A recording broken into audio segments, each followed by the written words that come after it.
Here we are. We're live. Hi, everybody. So we're back. It's Haley with Vaxa Collective. So a lot of you, if you're following me, you know who I am and what I do.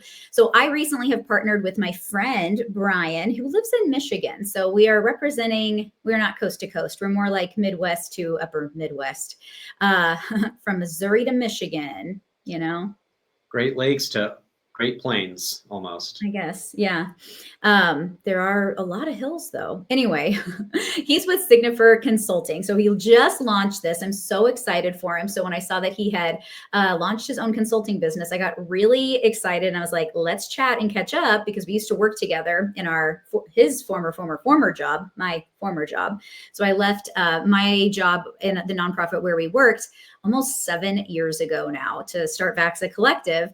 And so Brian moved away from Kansas City, moved back to Michigan, and he has started now a similar type of company. And so I've made him just dive right on in, and we're building this amazing program that we're going to talk about a little bit later. But first, we wanted to talk about our why. So like, why did we both start these consulting companies? Why do we care so much about quality leadership?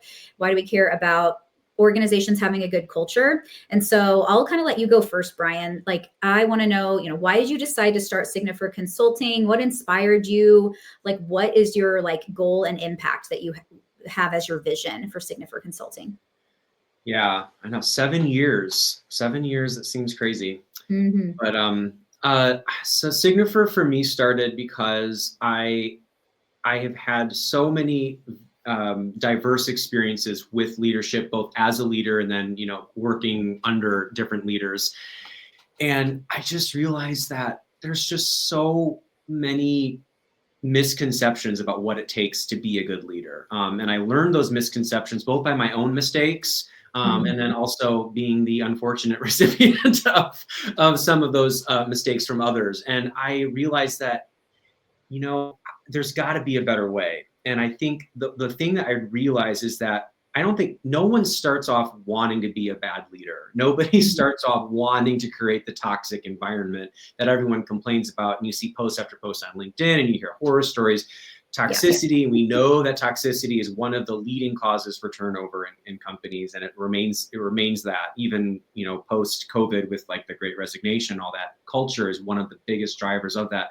And I said, there's just got to be a better way to do this. And so I was thinking to myself, it's like, I've learned a lot and I've experienced a lot, and I think I have something to say in this space, and I want to be able to share this with others. And it kind of eventually became that I wanted to do that more on a regular basis than any other kind of any one job that I was finding or wanting to do within the workplace. And I was like, I think now is the time is right. The time is right for me to kind of do this thing and start teaching others how to lead and how to be productive as a team. And we'll talk more about the working genius, but the working genius was also something really specific for me that really fueled how I wanted to build a team and think of teams, and learning, just being a part of teams that have gone through that transition from being toxic and dysfunctional to healthy and strong. That was one of the things for me too. That was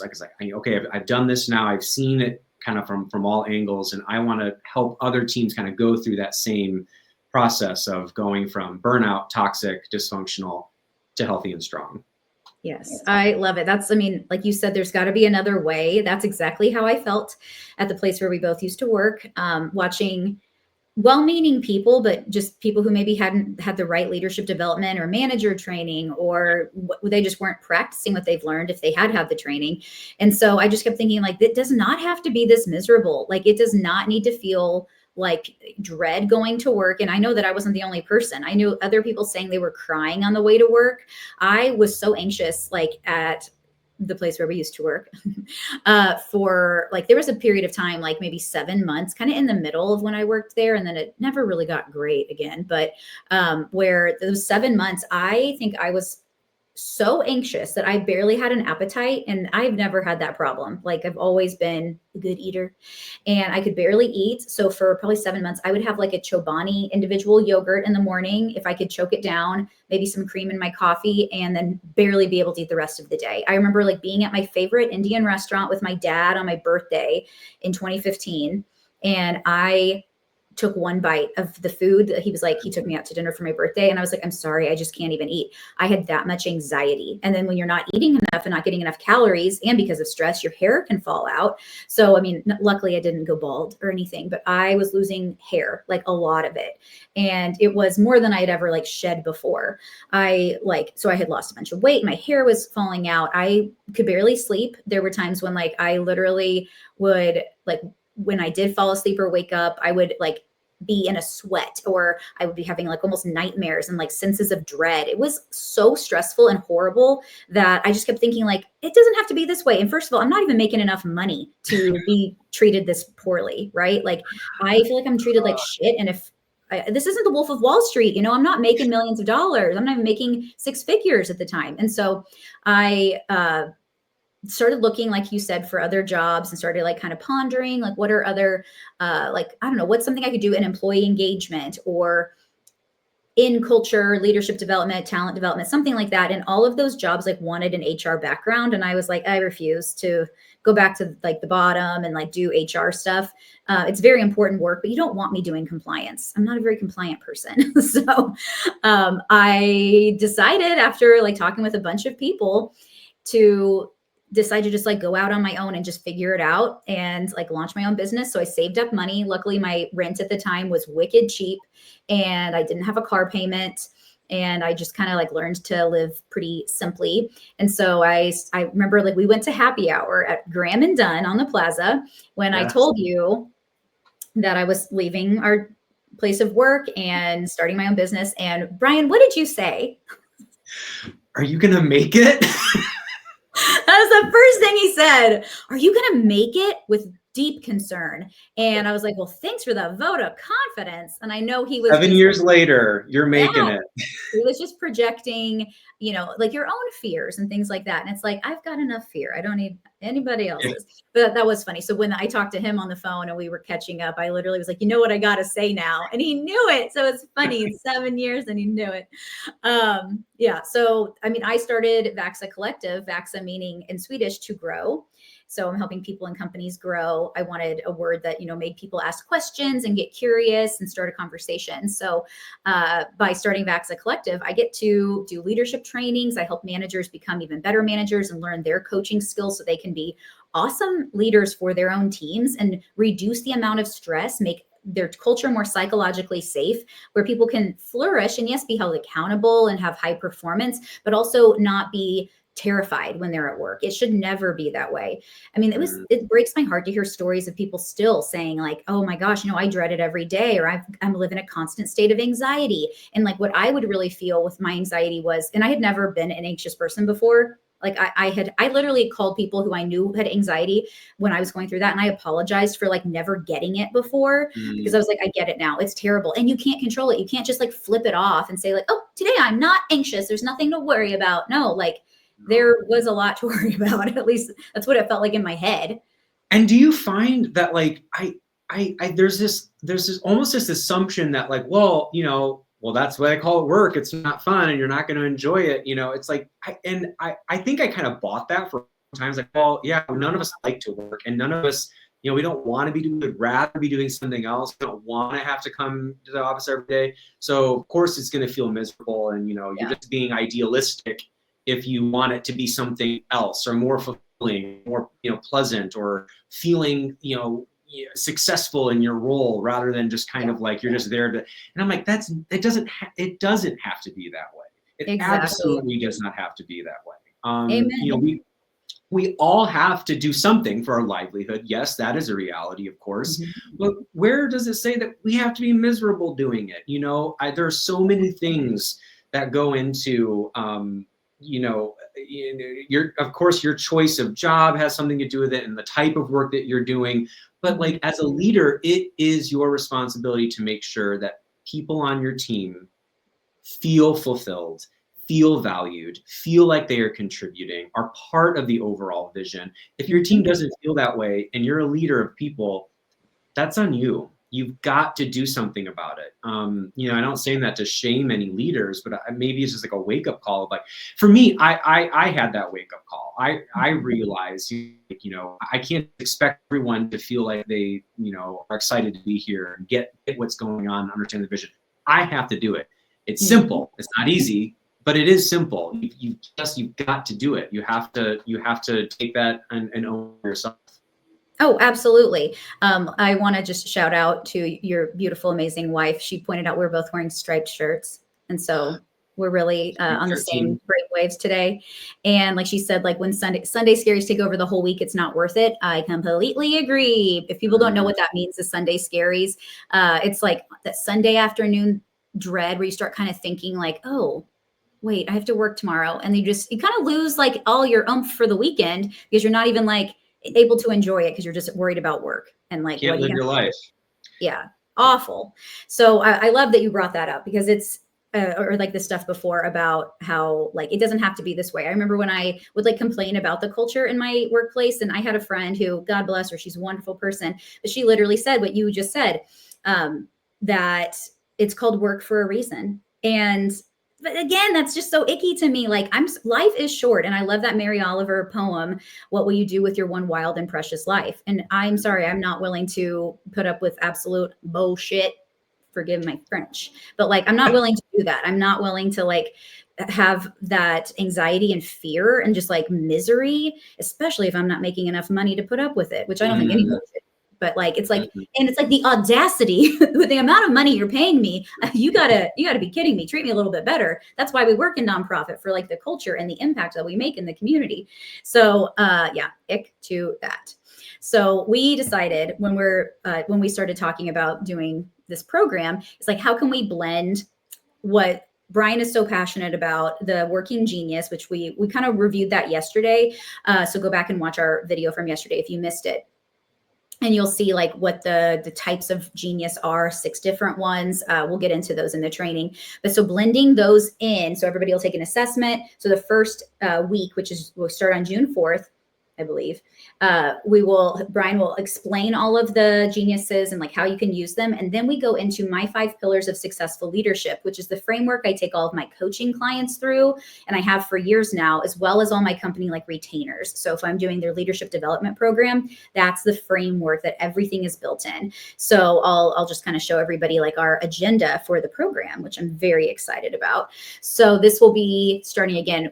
Week 1 is what's your working genius? How can you use it? Then we're getting into like week 2 is all about pillar 1 from my framework, and that's growing an emotional intelligence. So we'll go through the 5 components of emotional intelligence. Yes, there's 5 components in EQ and 5 pillars. Don't get it confused. There's 5 of both, but 5 is in 1 anyway.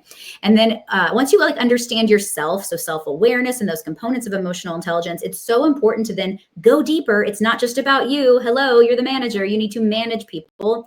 So it's understanding what drives your team members. So that could be something like using the Working Genius, using predictive index, like Brian and I talked about yesterday. You don't have to just like be so beholden to one tool. It's okay to use multiple tools because they all measure things differently. Like what predictive index measures are the 4 like workplace drives. Working Genius measures like how do you like to work and like where do you really shine in the types of work that you enjoy. You've got Enneagram. That's about your core fears, core desires, your core weaknesses, things like that. It's like a lot more vulnerable. I would say like if your team's ready to get vulnerable, it's a good one to explore. Myers-Briggs is about how do you basically interact with the world. So where do you get your energy, externally or internally, most of the time? How do you take in information about the world? Is it more intuitive in your gut, or is it more through your literal 5 senses? Then we have how do you then base your decisions? Is it through feeling and like your value system, or is it more through what you believe to be logical and not really taking in your feelings or others' feelings into consideration? Both. It almost sounds bad, but like, both can be really good, and it's okay to have a balance. And then the last one is how do you organize the world? So Myers-Briggs ends with judging or perceiving. And so all of these can like be layered on top of each other. I think that they're all really important. Anytime I have a good friend or I'm dating somebody or I work with somebody, I want to know as much info as I can about them. So it's cool that Working Genius gives you another piece of insight, and it's another way to work, which it's also cool because Working Genius is something that is, it can also like help you literally manage a project better. So from start to finish, like that's kind of like how you fit it in. Like who are the people who are really good at wondering and then inventing solutions to problems and helping change happen? And it takes you all the way to people with tenacity who are good at like checking things off a checklist and doing, which is awesome because Brian and I don't have tenacity, but look, we made this happen anyway. Yay. And so then we're going to get into my favorite of the 5 pillars, which is cultivating a culture of psychological safety, where a team can ask questions and they can appear vulnerable, bring them their full selves to work without fear of like retaliation, humiliation, opportunities being taken from them. So where you can take risks and you're still supported. And then this one is the one where I feel like it gets really hard for people, and that is communicating clear expectations. So I've got some great tools around this one. And I love when my clients actually start using those tools. One is called, I'll just give you a little hint, a pre thing called paint done. So it's basically like a command between 2 or more people saying like paint done. What's the full picture? How do we make sure that we are like we have all of the expectations that we need to know in order to do something well? And then it kind of wraps all up with managing performance accountability. I think that's the hardest one because it's where you really have to address things when things are not going well with somebody and really making sure that they are staying accountable to their commitments and their job duties, as well as the flip side is also you owning where you mess up. And so you as the manager are going to have to also apologize for messing up or for not communicating something well enough at the beginning. So we'll unpack all of these and work Working Genius into all of the 5 pillars. So I'm really excited to for this collaboration to happen. Yeah, as we go through, every time we go through the pillars, I just always think of like a little new insight from like Working Genius and like where that shows up and like how important it is. And like one of the things that I was just now, Working Genius is so helpful to when you have one of those like difficult issues where you maybe have like a lack of performance, or someone just feels like they're not, like we have a continued missed expectation. Working Genius can be used to kind of understand, it's like, gosh, this person just fits on the team so well, but we have this performance issue that we keep seeing. And if you dig in, and maybe you'll find out that they're in their genius, they're not aligned to the role that they're really currently in. But there's so much value there that you can maybe discover that, actually, I think we have a better role for this person. And it just kind of like takes away like all those things. And it gets back, you mentioned this yesterday, if you judge a fish by its ability to climb a tree, we're going to always have an issue here. And that's exactly, I love to like lay the Working Genius into all those different areas of clear expectations and accountability and understanding your team. So applying those throughout the whole thing will be really exciting. Oh, absolutely. I'm so excited about it. And I see Samantha also said that understand her Working Genius helped her realize the kind of role I wanted to seek at work. I use my geniuses every day, all day long, and I'm almost never drained because I'm working in my geniuses and competencies. That's amazing. Yeah, that's how it should be. Like you wouldn't say, hey, fish, climb this tree, because that's impossible. Well, I did see there's this kind of fish that doesn't climb trees, but it does like use its little fins and stuff to like, it's literally in the, it's not in the desert. That wouldn't make sense because there's water. I think there was sand though. And I'll have to like post a clip of it in the comments or something, but it like shimmies along, but it's not climbing trees. Doesn't matter. This is my ADHD. So remind me, what are Samantha's geniuses? Oh man. Discernment and, oh, I put you on the spot. Sorry. You did. Oh my gosh. Discernment and enablement, I think. Ah, okay. Nice. Yeah. Those are not my 2. So that's amazing. I love it. So we invite you all to check out the link in the comments that I'll put right after we're done recording this video. And so you can learn more about what the program will look like, invite your team to join too. We're willing to do group discounts or like group rates. And so we want people to, sign up, participate. It's going to be, my goal, I know this is a little extreme, but like life-changing. It really should be life-changing. And you should let it change your life, which is cool. She did say enablement. Good. So comment below. Tell us like if you've taken the Working Genius, what are your geniuses?